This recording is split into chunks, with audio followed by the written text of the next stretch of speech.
Bret Hart commented on Hulk Hogan's death on the Masked Man show this week. One thing about Bret, he is not afraid to share how he really feels, even if the person did just pass away. There are just certain things he cannot let go. He said, "You can never deny what Hulk Hogan did. His footprint in the wrestling business will always be huge, maybe as big as it ever was going to get. But when Hulk Hogan left the WWF in 1992 and wasn't at SummerSlam 92, it was WrestleMania 8 when I fought Roddy Piper. Piper was one of the few guys that reached down and pulled me up to his level. I want to wrestle Bret Hart because I want to make him. Roddy Piper made me and contributed to the next generation. There were a lot of wrestlers who didn't do that. Hulk Hogan never did that for anybody, never pulled anyone else up. Jake Roberts never did anything for anybody else. He only did for Jake Roberts. I look at Jake Roberts and Hulk Hogan. That's just two guys. Man, Jake the Snake catching strays. I think Bret's been waiting to unload that one. Jake's been knocking him for years, saying that Bret didn't have what it took to be championship material. He would potato guys when he was younger. Because, Bret prides himself on always saying that he never hurt another wrestler in the ring his entire career. So, that's about the worst thing that you could say to Bret. Like, calling Marty McFly chicken in Back to the Future was the worst thing you could say to Marty McFly.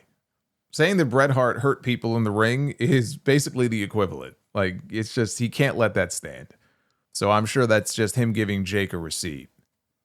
But on his experiences of working with Hogan, Bret said, Hulk Hogan, when I got to WWF in 1984, there was a smorgasbord of bad guys like Piper, Orndorff, Bob Orton, Kamala, Killer Khan, King Kong Bundy. It was like a candy box. He had such a lineup of guys to work with, the best villains in wrestling that all made Hulk Hogan. Same with Jake Roberts.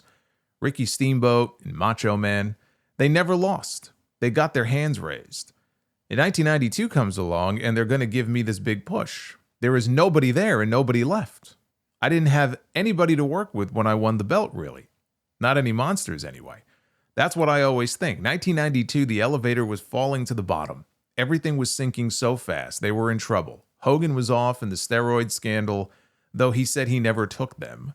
All of that hurt the business. Hulk's shtick was getting tiring at that point. I don't know how I got picked. I never had any say. When I found out I was going to be world champion, I was the first one to find out, and it was a shock.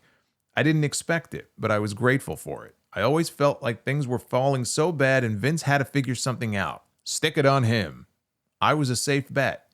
I wasn't a guy who was going to get busted for having a couple of ounces of coke in my bag like Jake Roberts might have. I wasn't a guy who was going to fail my drug test. I was a safe bet. That's why Vince picked me to be champion. I need somebody who's not going to drop the ball and have any scandals. I can't take any more scandals. Stick it on Bret Hart. So they stuck it on me. I wasn't expecting it, but I stepped up to the plate. I always thought that the day I won the belt, Hulk Hogan would come up and pat me on the back and tell me how glad he was that I was the guy they picked to pull the sword out of the stone for him. Unfortunately, that's not how it was. The second I won the belt, I was the enemy. I had what he wanted, and we were never really friends ever again. That had nothing to do with me. I was always honest. Hulk, it was like a little kid in elementary school. Some kids are bullshitters who tell bullshit. Classic bullshitters. Sometimes you have to kick kids like that. I think Hulk Hogan was a bullshitter. I will always shake my head and wonder why he was such a roadblock for me. He wouldn't do anything for me. And he made sure, and I know this as a fact, he made sure that when I was in WCW, he made sure that they didn't do anything with me. Don't do anything with him. Just leave him. Have him sit on the bench in the dressing room. Bret Hart does not like Hulk Hogan. If you've paid attention to any of his interviews over the years or you read his book, it is clear that he did not care for Hulk Hogan. So no one should expect that just because Hogan died, his opinion is suddenly going to change. Now, does Bret Hart love the smell of his own farts? Sure he does. But I appreciate his commitment to consistency. And Hulk Hogan was not his only target in that interview. He also commented on Gunther and his extreme hatred of chops in wrestling, something else that he has always been very consistent about throughout the years. He said, I don't want to sound like I'm tooting my own horn all the time. Well, I think that bus has left the bus stop there. But he goes, the best wrestling has to pretend to be real. That's what I did. I tried to make it as real as I could. Contrary to that Gunther guy, who seems like a nice enough guy when I met him. But I hate wrestlers that hurt each other on purpose. I hate it when you're out there and getting beat up and hurt by a guy for real. Like CHOPS. Who ever won a fight with a chop? What a waste of time. Ric Flair is famous for bringing the chops the way they are now. My dad used to tell wrestlers at Stampede, nobody ever beat anybody with a chop. It's true. They hurt and they look like shit. They make a big slap sound, but they hurt. And you get chopped by somebody like Ric Flair for a 30-minute match and he chops you 15 times, your whole chest the next day is bruised. It hurts to put a shirt on. I used to wrestle Ric Flair and wake up going, why am I hurting so much? Doesn't Ric Flair know it's a show? It's not supposed to be real.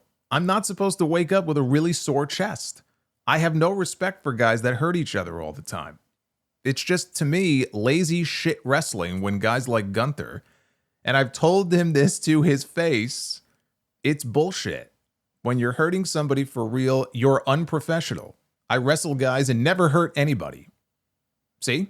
I'm telling you, it's like his greatest point of pride that he never hurt anybody in the ring.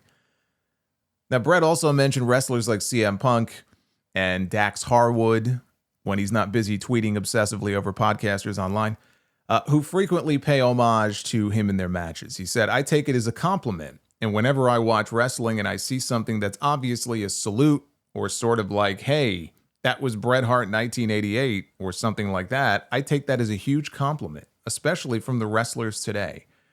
I think they'd all be a lot better off if they copied me more. Oh, I love it. I love it. He's not wrong. They would be better off if they borrowed from Bret Hart. Look, the stuff with the chops, right? The stuff with the chops is what it is with him. This isn't even the first time he's criticized Gunther for them. Like, Bret was at that first Clash at the Castle show in 2022 when Gunther wrestled Sheamus. And they had that awesome match. I loved it. It was one of my favorite matches. I think I had that as my WWE match of the year. Bret Hart hated it and said that he thought all the chops made wrestling look like a charade. Because he hates chops, right? I don't even think he likes pork chops because the word chops is in it. Bret is very old school in a lot of ways, right? It's just how he was brought up in the dungeon. He's not going to like a lot about modern wrestling, or evidently wrestling from years ago either, if you chop people. That's his opinion. I think people can go overboard on the chops, absolutely. But I don't hate them the way that Bret does. And I also think it's silly for him to say that, my dad always said nobody ever beat someone with a chop. Well, yes, and no one ever gets beat with a side Russian leg sweep either, but that didn't stop Bret from doing them in all of his matches. I mean, that's a pretty silly argument. Like, 100% of wrestling matches are filled with moves that no one ever loses to, or would lose to in a real-life fight. That's every match. I mean, hell, today, finishing moves don't even beat people. But that doesn't mean that guys should stop doing them. If they did, all wrestling matches would be 10 seconds long. If I want to watch a boxing match that could end in 10 seconds, I'll watch a boxing match. If I want to watch an MMA fight, I'll watch UFC. One thing I do agree with him on, and I'm not saying I don't enjoy matches where guys lay their shit in. I mean, that's basically all of Japanese wrestling. But, and I think it's Bret who once said this. I've always attributed this quote to him, that the real art of wrestling is making it look like you're hurting your opponent when in reality, you are not harming a single hair on their head. That's what pro wrestling is supposed to be, in my opinion. That's the real art of pro wrestling. Anybody can get into the ring and really hurt someone. Like, that's easy. It's a lot harder to make your shit look convincing and make people believe and make people do a double take like, hey, I know it's a show, but that looked like it really hurt. And in reality, it didn't hurt them at all. They can go backstage and laugh about it, turn around 24 hours later, do it again the next night. That's the art of wrestling. I agree with Bret on that. Now, having said that, when Gunther and Sheamus get in the ring and they start beating the crap out of each other, and Sheamus ends up with these welts all over his body, which is basically every Sheamus match, I love that shit. All right? I love that too. So, I mean, there's different styles to pro wrestling. You may not agree with them all. You may not like them all. I mean, God knows there's wrestling out there, especially the ultra violent stuff that I absolutely hate. But people have different tastes and they're going to like what they like. That's always been the case. From the days of Frank Gotch to Gorgeous George to Abdullah the Butcher and what he did to Bret Hart to Gunther, you need that variety. And then you can pick and choose what you like.